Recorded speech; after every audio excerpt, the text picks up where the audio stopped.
नमस्कार दोस्तों, मैं हूं धर्मवीर और आज हम चर्चा करेंगे कंसेप्ट ऑफ ईश्वर इन योग दर्शन और योग फिलॉसफी। देखिए, योग दर्शन कहें या योग सूत्र कहें या योग फिलॉसफी कहें, इसमें ईश्वर के बारे में, यानी जिसे हम गॉड कहें, भगवान कहें, अल्लाह कहें, उसके बारे में क्या बताया गया है, क्या अवधारणा दी गई है, यानी ईश्वर का क्या स्वरूप है, इसके बारे में जो योग दर्शन है या योग सूत्र कहें उसको या योग फिलॉसफी कहें उसको, उसमें क्या बताया गया है। तो देखिए दोस्तों, योग दर्शन जो है या योग सूत्र जो है या योग फिलॉसफी जो है, उसकी रचना महर्षि पतंजलि जी ने की है। महर्षि पतंजलि, जिसे फादर ऑफ योग कहा जाता है, यानी योग का पिता या योग का पितामह कहते हैं महर्षि पतंजलि जी को। महर्षि पतंजलि जी ने योग के बिखरे हुए ज्ञान को एक सूत्र के रूप में पिरोया था, एक माला के रूप में पिरोया था, और उस सूत्र को ही योग सूत्र या योग दर्शन कहते हैं, योग फिलॉसफी कहते हैं।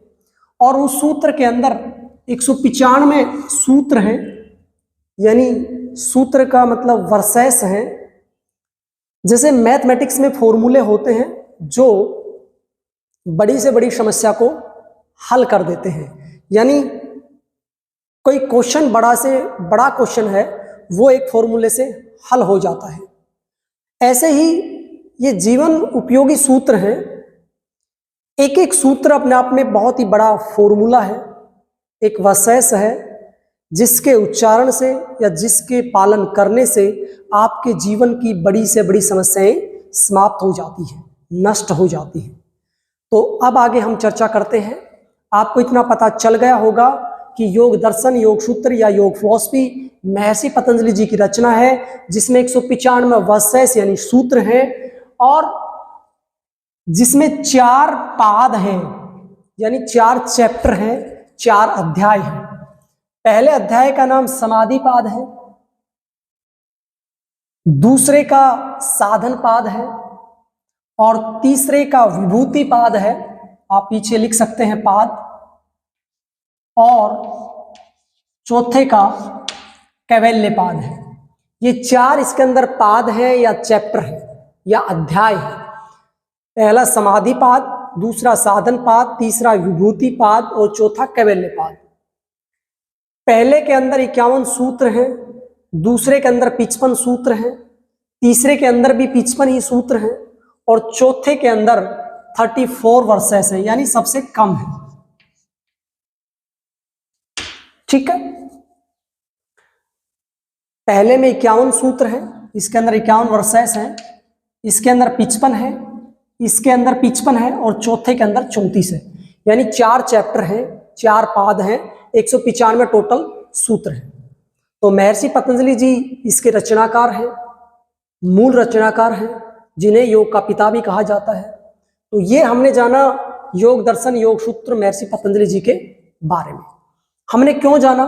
क्योंकि यहां पर लिखा हुआ है कंसेप्ट ऑफ ईश्वर इन योग फिलॉसफी या योग दर्शन, यानी ईश्वर की अवधारणा योग दर्शन के अनुसार हमें स्पष्ट करनी है। तो योग दर्शन को इसलिए हमने बेसिक रूप से जाना। इसके बाद देखिए, हम आगे बात बढ़ाते हैं। ये सूत्र आप देख रहे हैं, जो पहला पाद है समाधि पाद, तो पहले पाद का 24वां सूत्र है ये। इसके अंदर ईश्वर का स्वरूप बताया गया है।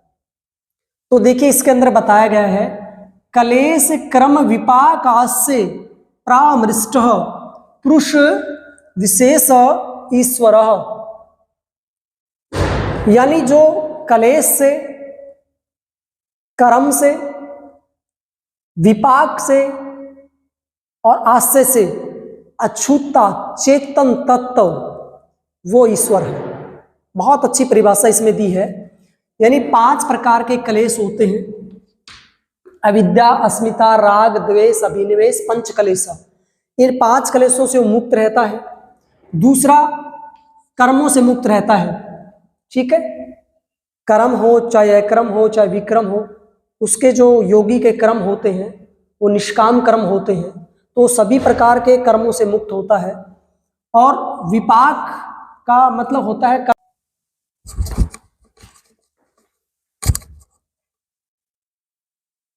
कर्म, यानी योगी जो होता है सभी प्रकार के कर्मों से विमुक्त होता है।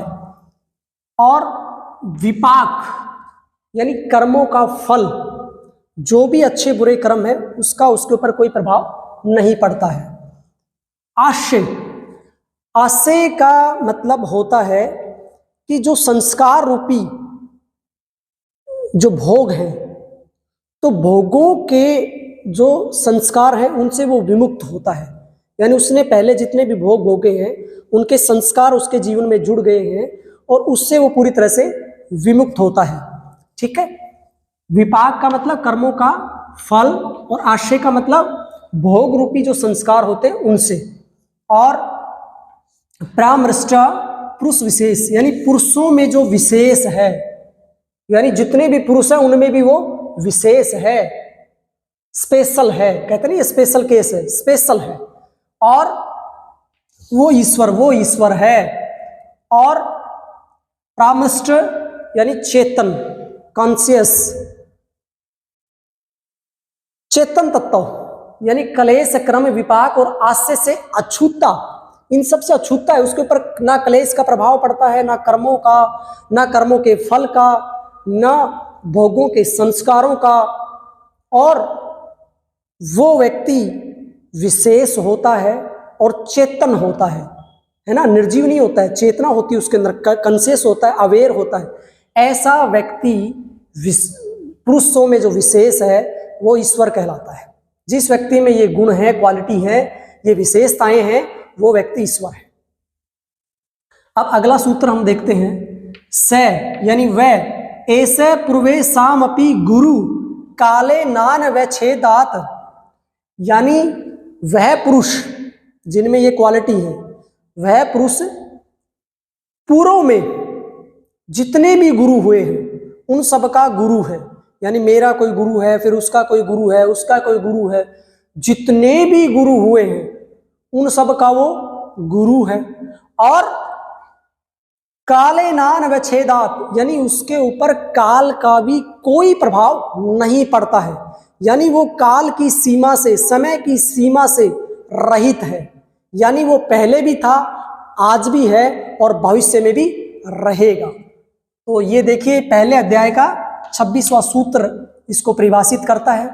फिर आगे इसके बाद ये है तस्य वाचक प्रणव, पहले अध्याय का 27वां सूत्र, यानी तस्य वाचक प्रणव, यानी उस ईश्वर का वाचक जो शब्द है, यानी मुंह से बोले जाने वाला, उच्चारण किए जाने वाला जो शब्द है वो प्रणव है, यानी ओम है।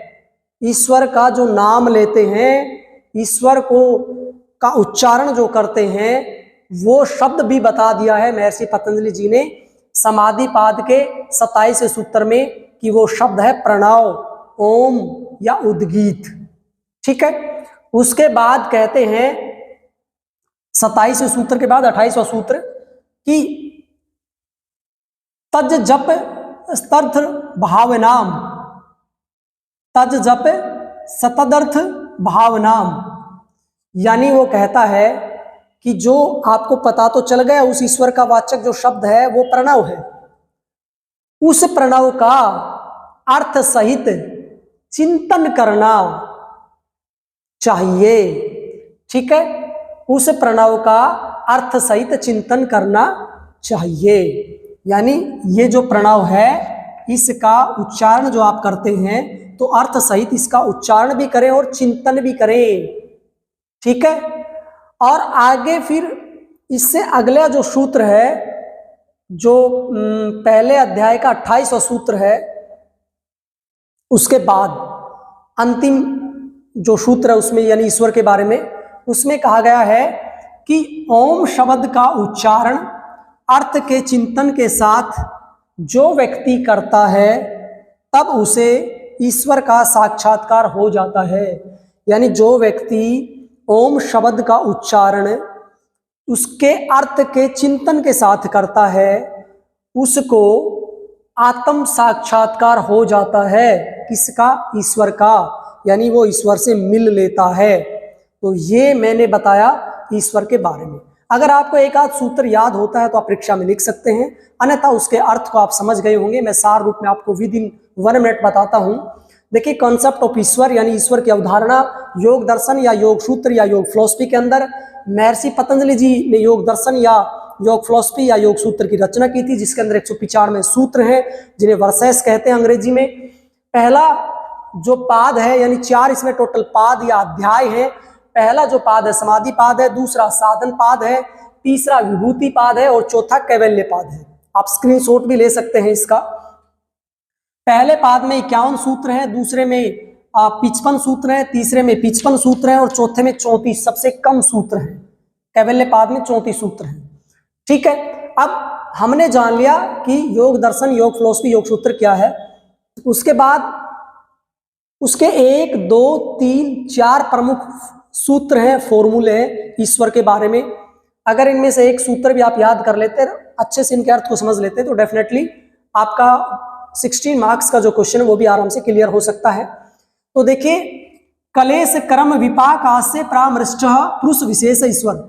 जो 5 प्रकार के जो कलेश हैं, 3 प्रकार के जो कर्म है, विपाक का मतलब कर्मों का फल है, आस्य का मतलब जो भोग रूपी संस्कार है उनसे भी वो विमुक्त हो जाता है, और जो चेतन तत्व है और जो पुरुषों में विशेष है, हम सब पुरुष हैं उनमें, लेकिन वो विशेष है, स्पेशल है। तो जो कलेश कर्म विपाक आस्य से अछूता चेतन तत्व विशेष ईश्वर है।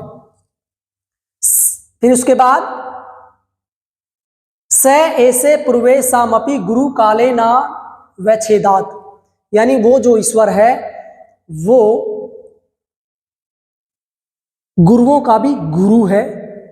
जो ईश्वर है वो गुरुओं का भी गुरु है, यानी वो पहले भी था, आज भी है और आगे भी रहेगा। उसकी सत्ता कभी समाप्त नहीं होने वाली है। हमारी सत्ताएं मिट जाएंगी, हमारे जैसे कितने लोग आए, कितने चले गए, है ना। अक्सर कहा भी जाता ना, ये इज्जतें, ये शोहरतें, ये उल्फतें, ये चाहते, सब कुछ इस दुनिया में रहता नहीं। आज जहाँ मैं हूँ यहाँ कल कोई और था, ये भी एक दौर है, वो भी एक दौर था, यानी चलता रहता है प्रोसीजर। लेकिन गुरुओं का भी गुरु यानी वो ईश्वर उस समय भी था, आज भी और भविष्य में भी रहेगा। उसकी सत्ता रहेगी और उसके ऊपर काल का, समय की सीमा का कोई प्रभाव नहीं पड़ता है। वो सब इनसे अछूता है। आगे बताया है कि उसका वाचक जो शब्द है क्या है, कैसे उस ईश्वर को पुकारे, किस नाम से बोले। तो बताया है तस्य वाचक प्रणव, यानी उस ईश्वर का जो नाम है वो प्रणव है, ओम है, जिसे ओम भी कहते हैं। ऐसे आप लिख सकते हैं ओम, ठीक है, ये है।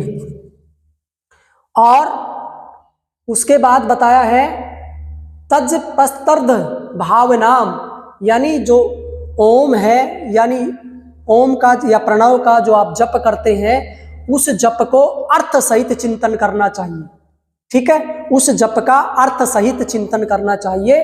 अगर ऐसा आप करते हैं तो आगे बताते हैं ओम शब्द का उच्चारण अर्थ के चिंतन के साथ यदि आप करते हैं तो आपका ईश्वर के साथ साक्षात्कार अवश्य हो जाता है। तो फिर भी आपका कोई क्वेश्चन और डाउट हो, निसंदेह निसंकोच आप मेरे से कमेंट बॉक्स में लिखकर या मैसेज करके पूछ सकते हैं। आज के लिए इतना ही। आप सबका बहुत बहुत धन्यवाद।